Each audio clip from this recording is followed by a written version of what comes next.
经常接触中国人的老挝女孩子，她们是怎么评价我们中国男人的，又是怎么介绍老挝女人的？昨天，也就是2021年的7月6号，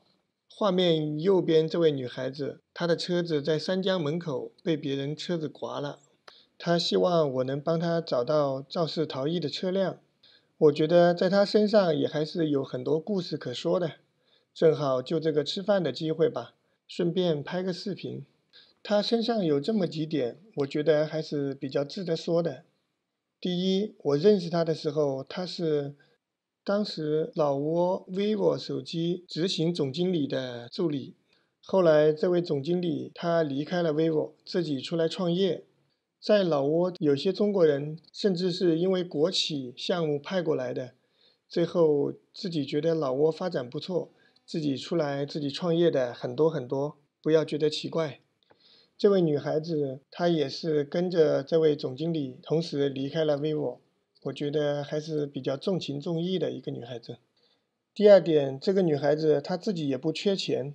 说个简单的事情吧，记得有一次我带朋友去看他哥哥的一块地，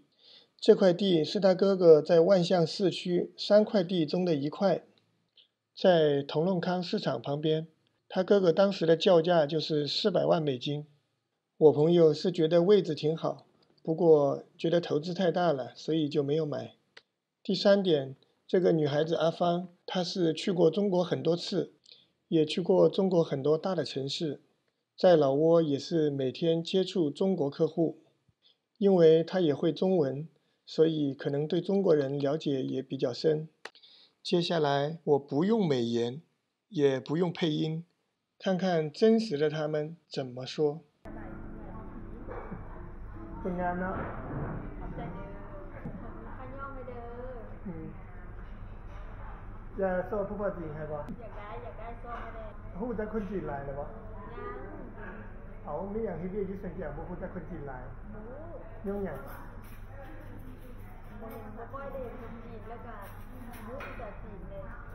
่ภาษาจีนบ่ได้แม่นบ่คือบ่เรียนเนี่ย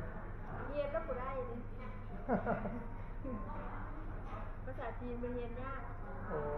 แต่ว่ายุทธสัญญาคือคนจีนหลายคนเนาะมีแต่เว้าบ่เป็นแม่นบ่อืม สมมุติว่ามีคนจีนมาซันเจียงนะเจ้าผู้เชื่อคนจีนมีแนวใดดีเลยแต่ว่ามีแนวใดบ่ดีเลยมีคำแนะนำเลยว่าคำผิดมีอย่างมาแนะนำให้คนจีนบ่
ถ้ามีโลกสูงก็จะบ่คือกันเนาะถ้าคนชนเผ่าว่าเป็นในชนเผ่าโม่เนาะคือแต่งงานแล้วคนนี้ก็จะอยู่กับผู้ชายโอ้คือที่จริงเนาะแต่ว่าที่จริงเน้นเราลุงส่วนหลายเน้นผู้ชายไปอยู่บ้านผู้หญิงเนาะแต่ว่าถ้าเป็นเบ้าเรื่องเลี้ยงพ่อเลี้ยงเมียนี่นะเลี้ยงพ่อเลี้ยงเมียเป็นผู้หญิงเลี้ยงว่าเลยว่าผู้ชายเลี้ยงหลายกว่าช่วยกันแต่ว่าค่อยพูดกันหลายๆคนส่วนใหญ่เพิ่งผู้หญิงยังปรุงเพศมาปรุงพ่อปรุงเมียยังหลายกว่าผู้ชายคืออย่างว่าผู้หญิงมันจะมีความอ่อนโยนในตัวเนาะบางทีไปสร้างครอบครัวที่มีครอบครัวแล้วมันยังทำพ่อแม่เก่ายังใส่ใจดูแลเก่าผู้ชายอาจจะมีผู้จัดการว่าอาจจะไปอยู่กับเมียเนาะเวลาที่กลับมาเบิ่งพ่อแม่อาจจะใส่ลงแต่ถ้ามาหาของสร้างเงินสร้างครอบครัวเนาะในฐานะใส่ดีขึ้นอาจจะมีเวลาการให้เบิ้งนี่นะคือว่าอยู่เล่านี่นะผู้หญิงยังหาเงินยังเก่งกว่าผู้ชายเนาะส่วนหลายนี่ก็มีบางส่วนก็บ่เสมอไปเนาะผู้ชายก็เก่งก็มีแม่ถ้าสมมุติว่าอยู่นี่มีคนจริงก็จะเข้ามาเล่านี่นะมาเที่ยวเลยว่ามาที่เบี้ยกันยางเนาะเพิ่นต้องสิมีคันหญิงเลยว่าคันนี้นะ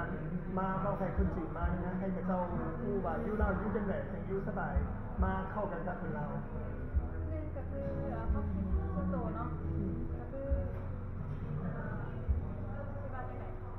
เรื่องความคิดมันแตกต่างกันหลายเนาะจริงๆคืออยากให้คนที่มาฮอดประเทศลาวอยากให้มันศึกษาประเพณีลาวก่อนเนาะก่อนที่จะมาดำเนินชีวิตอยู่ว่าคนลาวที่ใส่ใจความเข้าใจแล้วก็การเคารพบ่เนาะบางของแบบเวลาผู้หญิงบ่มีภรรยาบ่มีแต่ว่าคือสังคมเราคือกันเนาะมาแล้วมันจะได้ปรับตัวเพื่อให้บางคนต่างบางคนให้กัน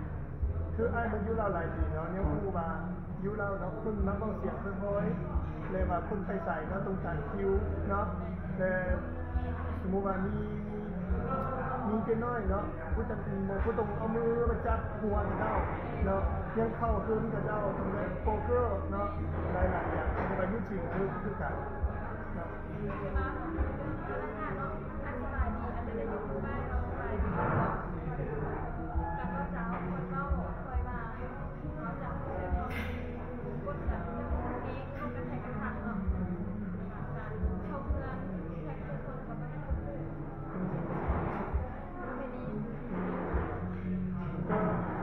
กับผู้ชายเนาะมาหินหน้ากันนะสลายเล่นนอกไปนี่เนาะเป็นสลายดีถ้าผู้ชายกับผู้ชายกันอาจจะจะมีสลายสลายผู้หญิงกับผู้ชายบริจาคมือกันเนาะสมมติว่าเคยเห็นนางตัวนี้นะแต่ว่าผู้ชายคนต่างประเทศมาถ่ายรูปกับผู้หญิงนี่นะแล้วมันจะแอวเลยว่าจะตาของผู้หญิงนี่นะสลายผู้หญิงกับผู้มาเลยบอกแม่เป็นกับผู้มาแต่ว่าเขาก็เรียกที่หน้าเพราะแจกเงินก็ได้เนาะทำแบบเป็นไม่ยินลาวนะครับเราจะแบบยิ้มทายยิ้มน้ำได้เนาะแต่ว่าที่ให้ก็เกิดไปในสิ่งที่ตัวดีมันก็รบกวนเนาะแต่ถามที่พูดมาคือสลายประชาจีนเนาะที่เราเคยมาเป็นลาวเคยพูดจากคนลาวอาจจะมาขอให้พวกหญิงสาวงามโบที่เคยเห็นนะคือแบบกอดบ้ากอดเอวแล้วผู้หญิงเขาบอกว่าประเทศเนาะความสังคมเราเงียบเป็นแสงตลอดยิ้มแค่คนนั้นได้อาจจะผู้ชายผู้หญิงเขาคิดแบบว่าต้องผู้หญิงเล่าทายเนาะกับตาได้กับเอวได้จบเป็นการเข้าใจผิดเราผู้หญิงเราเป็นแบบที่ไปดูผู้นี้อันนี้ก็มีหลายยังมีคำถามหนึ่งเนาะเดี๋ยวนี้มีคนจีนหลายคนก็จะพูดภาษาลาวก็จะมาเล่าเนี่ยมาเอาเมียอยู่เล่าเนาะสมัยก็มาเอาเมียอยู่เล่าสมัยก็จะมีเด็กใส่เงินน่ะเอาเมียไปจีนนะหลายคนเล่าเนาะผู้หญิงเล่ามาอยู่เล่าผู้โดยจะเป็นกรรมมาได้ว่ากรรมมาแต่ปกติบ่เลยว่าล่ากรรมมาก็มีเนาะคืนปีบ่ปีนึงบ่2ปีบ่ก็เจ้ายังอยู่บ่ได้อย่างนั้นยังกรรมมายี่นี่นะอันนี้ก็คิดว่าน่าจะเป็นลักษณะปรับตัวเองเข้ากับสังคมนั้นบ่ได้เพราะว่าภาษาจีนเขาพูดอยู่แล้วเนาะการดำเนินชีวิตของคนจีนกับของคนลาวมันต่างกันเพราะฉะนั้นเขาบ่ภาษาดีเขาบ่ปรับตัว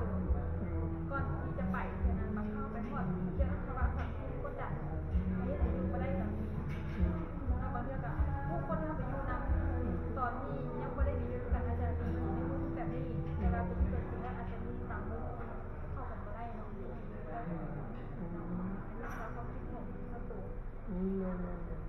แต่ว่าคือไอ้ที่มีนักหลายๆคนเนาะที่ว่าเราใส่เงินมาเนาะมาเอาเมียอยู่เราแล้วเอาไปแล้วเนี่ยคือปิ่งเครื่องเนาะเป็นบอกเมียปิ่งเครื่องของเนาะแต่ว่าบุ๊ก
วันหน้าเนี่ยมา